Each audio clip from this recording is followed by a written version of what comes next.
Good evening, my fellow citizens. This government, as promised, has maintained the closest surveillance of the Soviet military buildup on the island of Cuba. Within the past week, unmistakable evidence has established the fact that a series of offensive missile sites is now in preparation on that imprisoned island.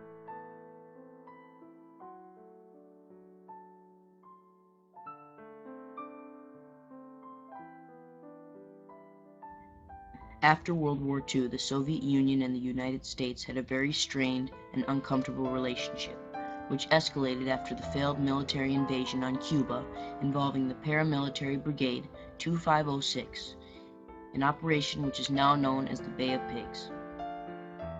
But in 1962, during the Cold War, the two superpowers had their biggest conflict when a pilot of a U.S.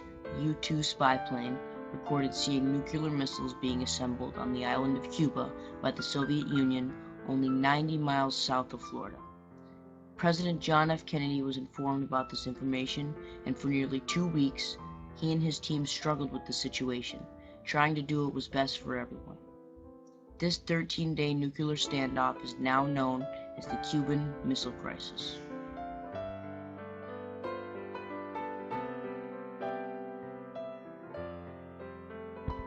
Nuclear weapons have been around for a while, but they have barely been used because of the mass destruction they cause, and because of the fear of an all-out nuclear war. In fact, there is only one recorded time in history that nuclear weapons have been used, and that was at the end of World War II, when the United States dropped 2 atomic bombs in Japan, one on the city of Hiroshima and another on the city of Nagasaki. The estimated number of deaths for Hiroshima ranges from 90 to 146,000, and for Nagasaki it ranges from 39 to 90,000. After the bombings, Japan inevitably surrendered, and everyone saw just how dangerous the nuclear bomb really was.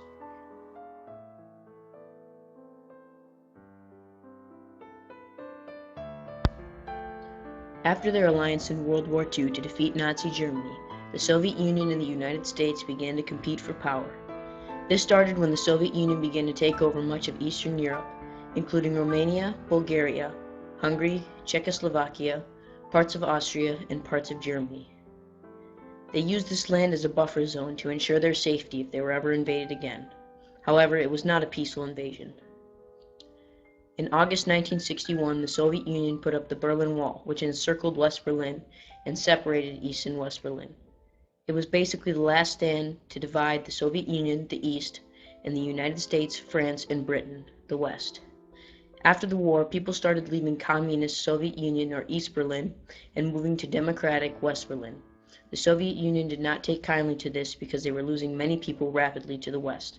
Because of this, tensions started to increase and the situation continued to get worse.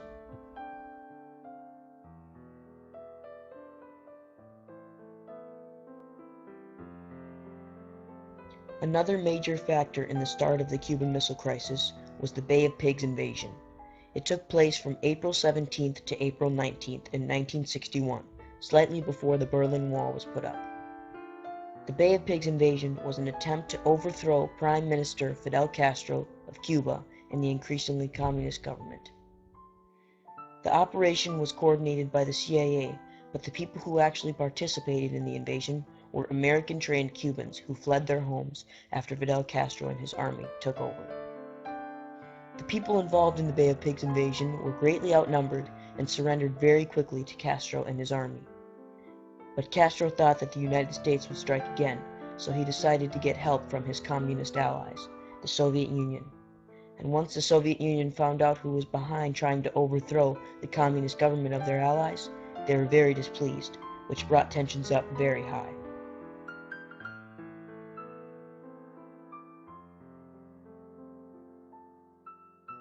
When the Soviet Union put the missiles on the island of Cuba, there were already missiles in Turkey, put there by the United States in case an attack on Russia was needed.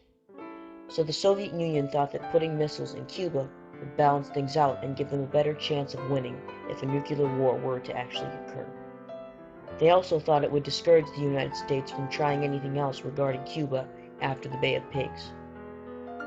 When Kennedy was informed about the missiles in Cuba, he had options. He could have arranged an all-out military invasion on Cuba, and he also could have bombed the Soviet Union's missile sites and ended it that way. But he wanted to solve the problem without anyone getting hurt. So he decided to put a naval blockade around Cuba to make sure no other shipments of missiles could get on the island. But when former Soviet leader Nikita Khrushchev discovered the blockade, he was very angry. He felt that the United States had no right to do what they did and that the blockade would be ignored. When the U.S. heard that Khrushchev was ignoring the blockade, tensions grew even higher, and the whole world watched as the two leaders waited, with their fingers on the triggers.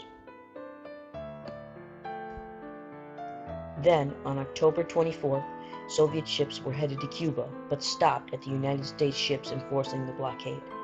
This confrontation was very scary, and for the next few days it continued to unfold. But right when things were about to get bad, a Soviet spy named Alexander Feklizov proposed an idea to the U.S. He said that if the U.S. promised to never invade Cuba, that maybe the Soviet Union would take their nuclear weapons back home.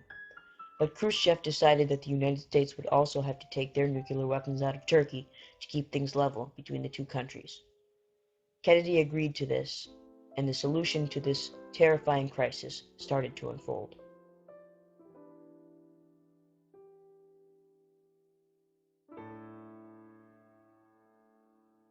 Nothing could have prepared the world for those 13 days of fear that brought the two countries extremely close to nuclear war.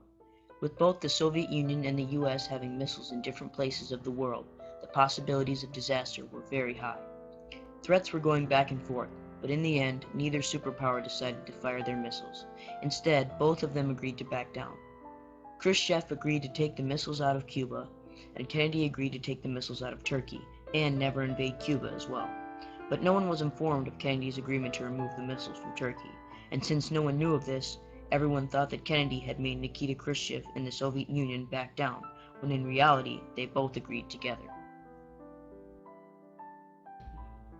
Because of the secret missile deal, Nikita Khrushchev lost prestige. It was even part of the reason that the Soviet Union fell in 1991. But Kennedy, on the other hand, gained prestige. Cuba did also for their defiance against the United States. And even though there was still some tension after the Cuban Missile Crisis, the two superpowers definitely took steps to try and ensure a stable relationship with one another. They realized that if one fired, the other would too, and it would ultimately end in the destruction of them both.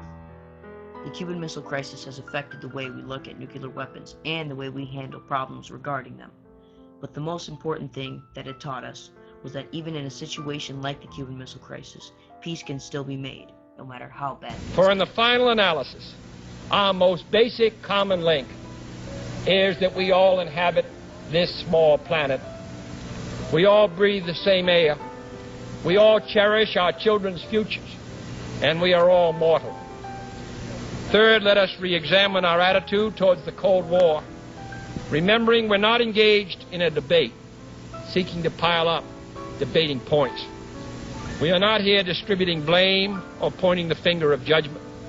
We must deal with the world as it is, and not as it might have been.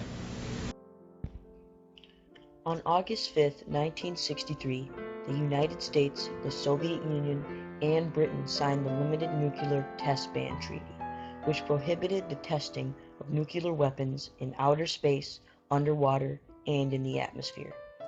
It was a step in the right direction for the three countries, and an important first step in controlling nuclear weapons and suppressing the arms race.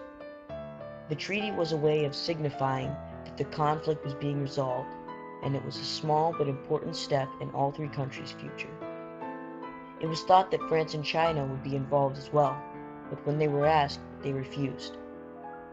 The treaty has influenced other nuclear discussions and has been a huge help in preventing things like the Cuban Missile Crisis from happening again.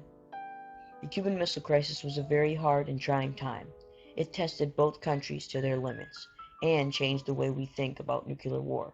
But in the end, both the US and the Soviet Union made peace and saved a lot of lives.